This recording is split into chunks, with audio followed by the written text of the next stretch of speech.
And you're welcome back. Surprised to see me here? Don't be. Let's talk about the Nigerian diaspora. Now, it represents a dynamic and vibrant community spread across the globe, comprising of individuals and institutions that remain deeply connected to the Nigerian homeland and are endowed both financially and intellectual wealth as well. Yet, despite their Nigerian citizenship and tremendous capacity to contribute positively to the Nigerian project, diaspora Nigerians continue to be denied their fundamental right to vote. Now, this disenfranchisement not only undermines the principles of democracy, but also diminishes the potential for them to participate, when it comes to diaspora engagement in shaping the policies and decisions that impact their lives and the lives of millions of Nigerians back home. So the quest by Nigerians living abroad to participate in the country's electoral process has been a recurring dilemma, even as more African countries continue to give their nationals in the diaspora the opportunity to have a say in what happens in the polity back home. Now, citizens of the United States, they can vote no matter how long they have stayed away, while citizens of Britain are disqualified after 15 years away. African countries that allow diaspora voting include Uganda, Tanzania, Rwanda, Burundi, Burkina Faso, Mali, South Africa, Cape Verde, Angola, Senegal, Kenya, Cameroon, our neighbors, Mozambique, Benin Republic here, and Niger Republic. Besides granting voting rights to nationals abroad, some of these countries have even gone a step further to allocating parliamentary seats to their citizens in the diaspora. And so today, it has become eminent that Nigeria must recognize the urgent need for constitutional reform with a view to guaranteeing the full and equal participation of all Nigerian citizens in shaping a new Nigeria, regardless of their geographical location. And so today, we're going to be having that discussion. We're going to discuss the actions that can enable diaspora voting in Nigeria to ensure that every Nigerian who is eligible to vote is able to do so. Yes, and joining us for this conversation, we have in the studio here Mr. Anthony Ubani. Mr. Anthony Ubani is the Executive Director of Fix Politics Africa. We will also be joined by two other individuals via our network, and we're expecting to be joined by Dr. Edward Agbai. He's the Secretary General, Ijaw Diaspora Council in Canada, and also Lola Thompson Duke, co-chair Fix Politics Diaspora Initiative. She is going to be joining from London. Ms. Ubani, you are welcome. Good to have you here in person. Good to be here. While we're waiting for your colleagues. Right. But first off, Fix Politics. Now, this is a Nigerian initiative, diasporan initiative. First, I want to get the idea behind the structure that can enable diasporans to vote in a country where they have perhaps maybe spent, where they are not spending time in. Please explain the structure behind it. Okay, well, first and foremost is to say that it is a constitutional process. This process requires that the Constitution be altered, or if you prefer, be amended. By amending the Constitution, first you have to go through a first reading. When you submit a bill for this amendment, it has to go through first reading. Then it has to go through second reading. If it succeeds, then you have to get two-thirds of support from both chambers of the National Assembly. That's the red chamber, the Senate, and the green chamber. In doing so, then you get, that is what you now call the third reading, which is equivalent of passage. It means it has passed. If that happens, then that means both chambers will have to come together in committees to do what we call harmonization, to make sure that the bill is harmonized, it becomes one. Now, when that is done, that will now be transmitted to the state houses of assembly, right? And what the state houses of assembly will need to do is to adopt what has been done by the National Assembly. If that is done, then you have a process that now guarantees that Nigerians in diaspora will be able to vote. So lobbying or advocacy, is that what you're... So lobbying for a change in the Constitution. The process of lobbying is important. You have to lobby the legislators to make sure you have their buy-in, to make sure you convince them.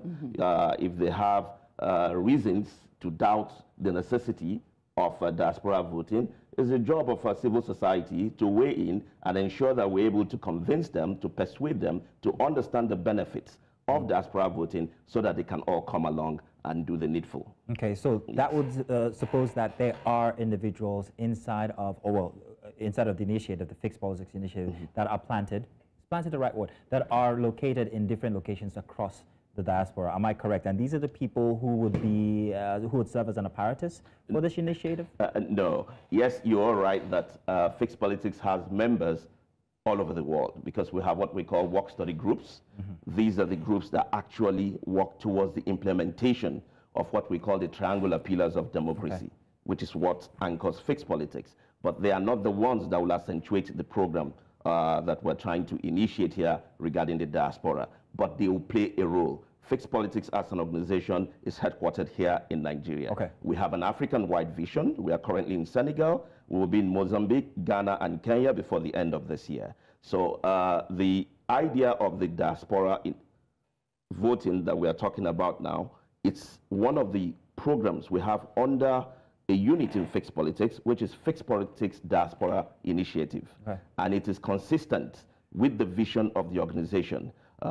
Within the Work Study Group 3, which is one of the work study groups in Fixed Politics, the mandate there is to be able to mobilize Nigerian citizens, to be able to hold the Nigerian government, with the legislators, the executive, the judiciary, to compel them to do the needful in terms of reforms so that Nigeria does not collapse as a state. And one of the needful that needs to be done in terms of reforms to ensure that this country continues to move forward and to ensure that our democracy is functional and to ensure that we are also meeting all that is required in terms of good governance is to persuade the Nigerian legislature to amend the constitution so that our brothers and sisters in the diaspora can have the right to vote in their country, which is a fundamental right, if I might add. A fundamental right for Nigerians in diaspora. Absolutely. So our viewers might be watching, and I'm sure there'll be some wondering, oh, but has this been done before?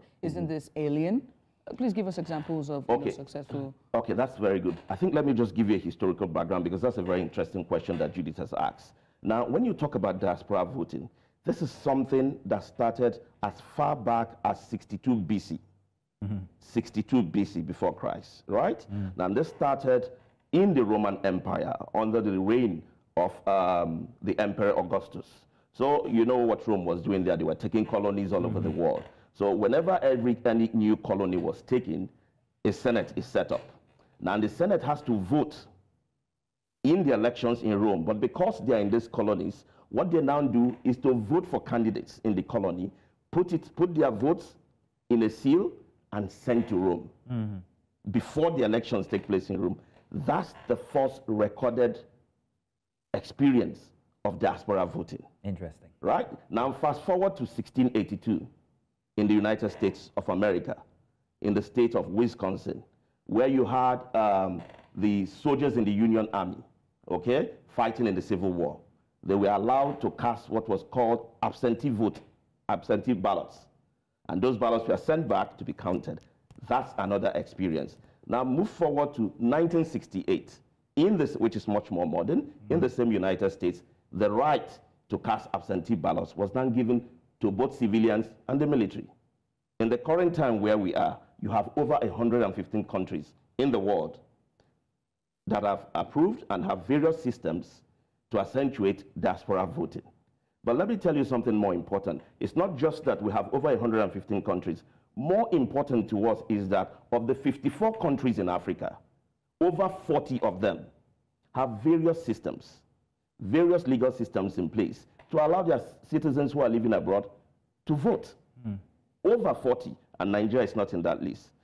To make it even more interesting for you, there are two legs to the diaspora voting experience. First is to give your citizens the legal right to be able to vote. Now, second is to move forward to what you even alluded to in your opening remarks, to move forward to the point where citizens in diaspora are also allowed the right to participate directly in governance in their country. So you have countries like Tunisia, you have countries like Algeria, you have countries like Cape Verde, you have countries like Mozambique, all in Africa. Let's not even talk about the West, that have given their citizens abroad the right to not just vote, but to participate in elections, to be elected. How important is this? It is very important because it goes to the heart of democracy. We are talking about citizens' fundamental rights.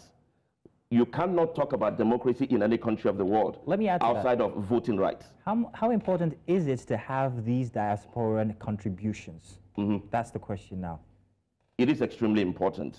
As at 2 years ago, the World Bank released a report saying that the Nigerian diaspora, their contribution to the economy yearly is approximately $24.3 billion.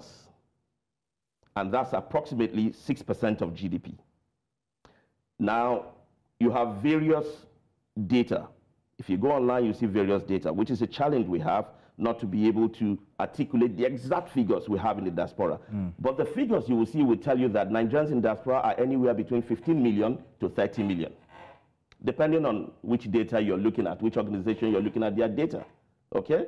Now, if you have an army of Nigerians, about 15 to 30 million, to about 30 million, don't you think it is a very huge problem to disenfranchise this amount of Nigerians? So you want to tell me that these Nigerians are very good to support your economy with about $24 billion every year annually. They are very good to support foreign direct investment, support entrepreneurship development in Nigeria, support skills transfer in Nigeria, support families in Nigeria, and do so much economically. But hey, they are not good enough to participate in the governance of their country, to participate in the politics of their country, to participate in the development of their country. There's something wrong with that logic. Good point, Judith. We understand that we have Dr. Edward on standby. He's joining us via video chat. Are you there? Dr. Edward, are you with us? Yes, I am. Can you hear me? Fantastic. Yes, we Thank you so can. much for coming on. Dr. Edward Agbai, he's a Secretary General, Ijaw Diaspora Council. Very good. I know what time it is over there.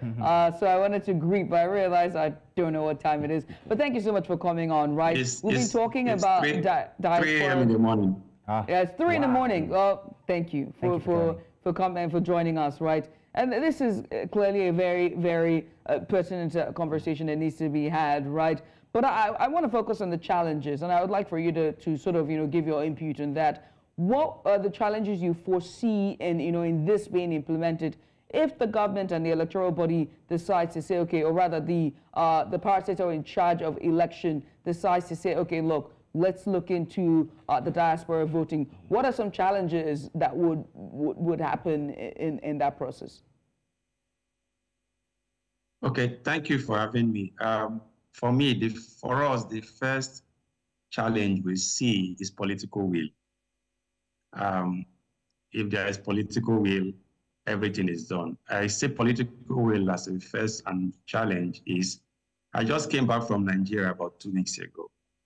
And going through the electronic gate at the Abuja International List, I just swiped my international passport and the gate opened. There was a political will for that to happen. So first challenge is political will. Once there's political will, others become secondary. The second challenge we see is that of technology infrastructure. How do you democratize in terms of integrity of the technology process? We see all the problems that came up in 2023 elections. So we are thinking that probably infrastructure might be a second problem. A third problem we foresee is that the definition of which a Nigerian diaspora. But I think that one is straightforward.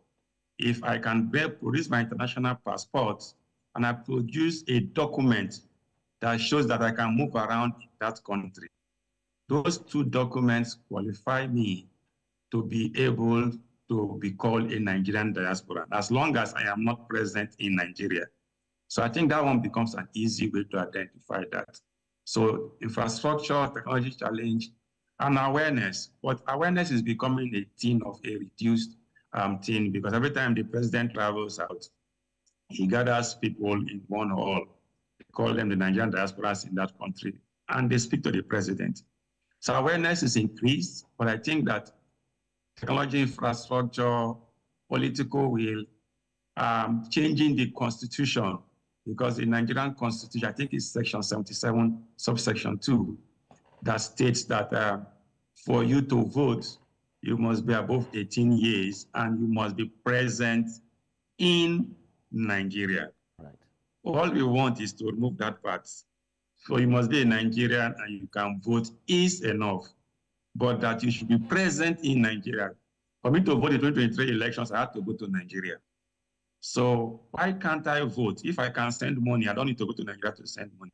Why can't I vote from my phone, from my laptop, or at best at a Nigerian embassy or a representative of a government office in the country of my residence? So those are some of the challenges we see that are the strongest in terms of diaspora voting. Well, thank you very much, Dr. Agbai. Let's establish communication with Dr. Lola, who is in London, Lola Thompson Duke. Good morning. Thank you for joining us, Lola. Good morning. Thank you for having me. It's such a delight to be here. Yes, thank you very much. So question to you is, now this is a very interesting apparatus that is being suggested or put in place with Nigerians outside of Nigeria being capable of voting when the time comes, and also perhaps maybe hold parliamentary seats as well. However, this is Nigeria and we know what Nigerians can do. Somebody sitting down somewhere and saying, let's get this going. Maybe that's where I'll get my 200,000 extra more votes from. I can just manipulate things here and there. What is being put in place to make sure that this is not the case, that it's not usurped and used by nefarious elements to conduct illegalities when it comes to elections? Thank you very much. I must say to you that when we are willing to do something, I believe Nigerians are a force on this earth. We're extremely outstanding when it comes to technology, intelligence. We're in the universities, we do what we will to do. And like the chairman just said, indeed, it's political will. The truth is, if we ask that if we say that there's an issue or there's a challenge in terms of getting securing the process, that challenge is not only with the diaspora. The challenge is even those that go physically to vote. If Nigerian political will is there to ensure that their votes count, it will. We have seen Nigerians do so many things. Developing a system, if the political will is sorted, I can assure you that if there's a hackathon, that is, if we decide to have an event and say, okay, the hackathon now is we want to develop a process or an AI, or want to develop technology that would ensure that the votes are secure and they count. You can be sure that that will happen. The unfortunate thing is we're not certain about that. So it's not about the security of the votes from the diaspora. It's not about setting up a process that is unique to the diaspora. It's about having the political will to say, we're going to secure the process in Nigeria and outside Nigeria. It's not, we secure the process of financial transfers. We secure the process of communication. We secure the process of social media. Once we have the will, Nigerians can create the way. This clamor started with Honorable Abike Dabiri 10 years ago, approximately 10 years ago, if not more now, 2012. 6 members of the Nigerian Federal House of Representatives went all the way to ask that this be granted, just to change a part of that Nigerian Electoral Act, just to remove two words that said Nigerians in Nigeria.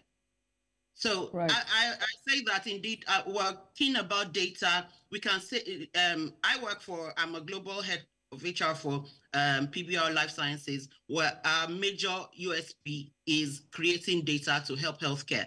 So we can work with the data and say we have 17 million, approximately 17 million diasporans. We can say we have remittances about, in 2018 was up to 23.8 billion. We can have that, which was even 83 of the non-oil foreign investment income sources for Nigeria. We have all that. So we have the data that these people deserve to vote. And then data means nothing to everyone because until you humanize the data, I will tell you about my family. I just came back from Nigeria yesterday.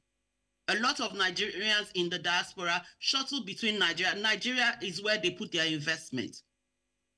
A family of 6, 4 of us already are established diasporans. Will you tell me that you want to build my father's house and say, because I live across the ocean, I'm not allowed to contribute into building my father's house? My husband's family, a family of 5, 4 of them are established diasporans. Just 1 is in Nigeria.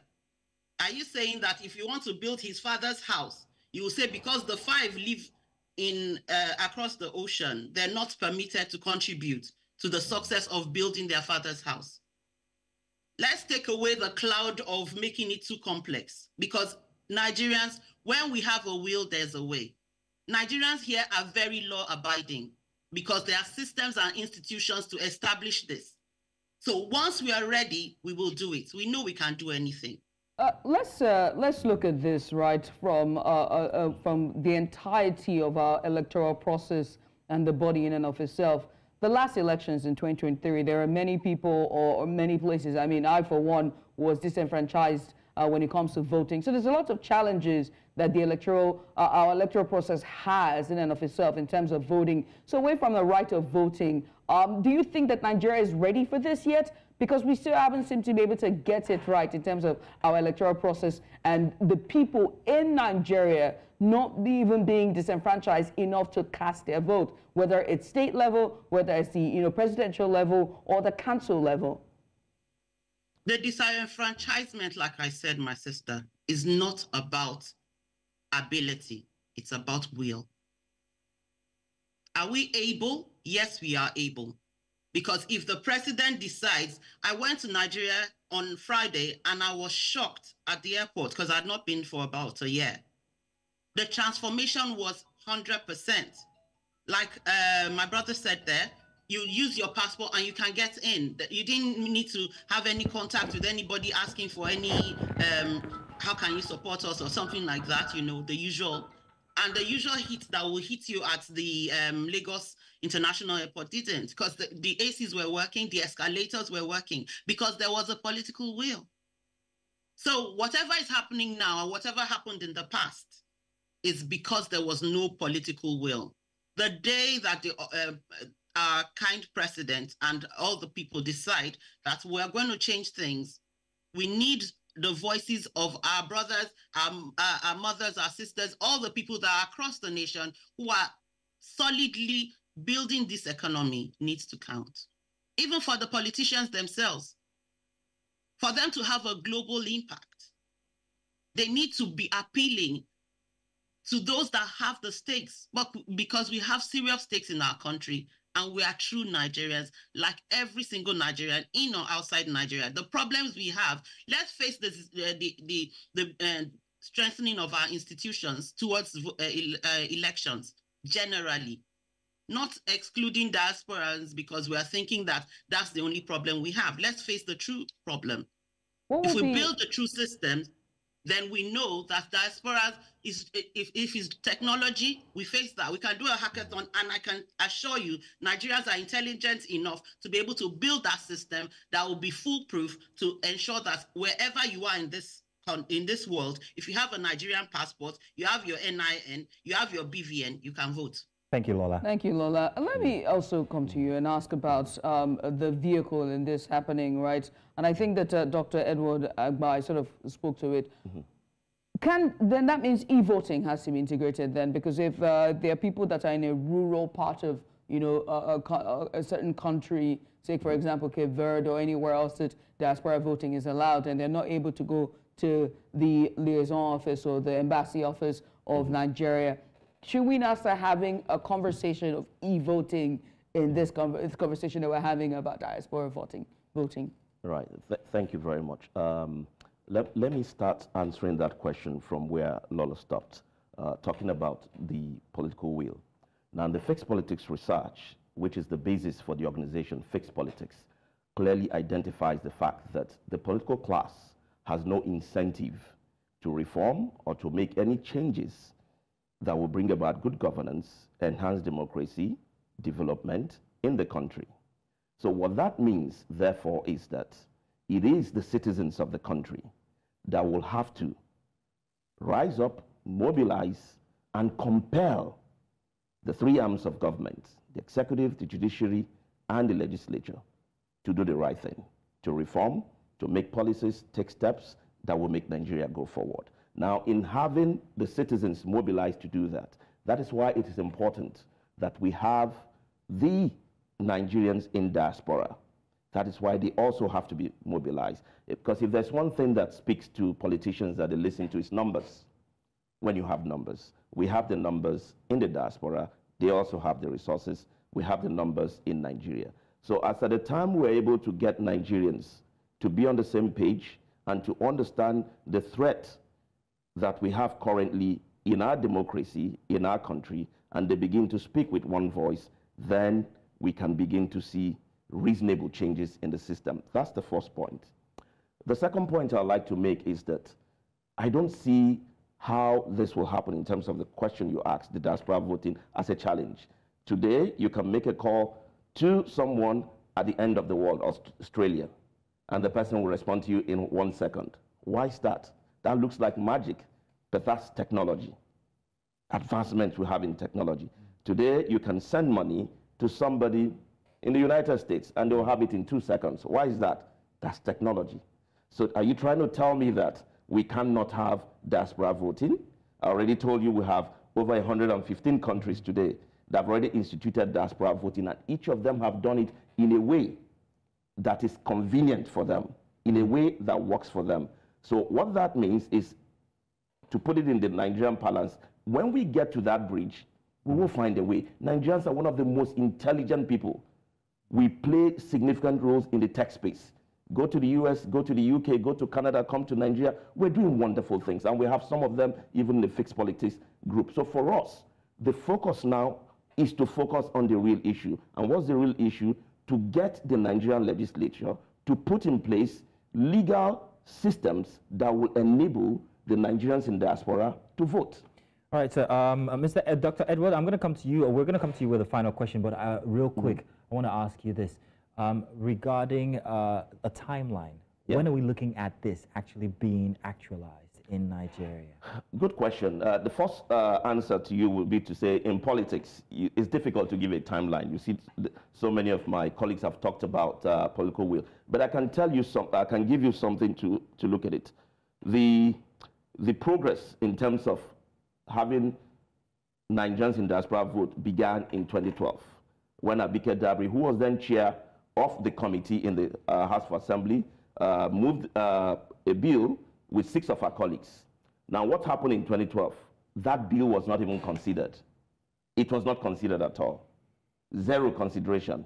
Fast forward 10 years later, 2022, during the constitutional review process, civil society, fixed politics being one of them, made sure that this bill on diaspora voting came back again for consideration. Now, what happened in 2022? There were 360 members present to vote on this bill. The bill got to second reading. Now, when it came to that point, 269 members of the National Assembly voted against this bill. 87 voted in favor of this bill. That 87 breaks down to 29 senators and 58 members of House of Representatives. It looks like, oh, it's nothing. The bill failed again for the second time, but here is progress. The first time, the bill was not even considered at all. In 2022, you had 87 people. It passed first reading, it passed second reading, it couldn't make it to third reading, but you had 87 people in the National Assembly that supported it. Now, we don't want to wait another 10 years before we make progress. Because we started from 2012, 2022, we don't want to wait till 2032.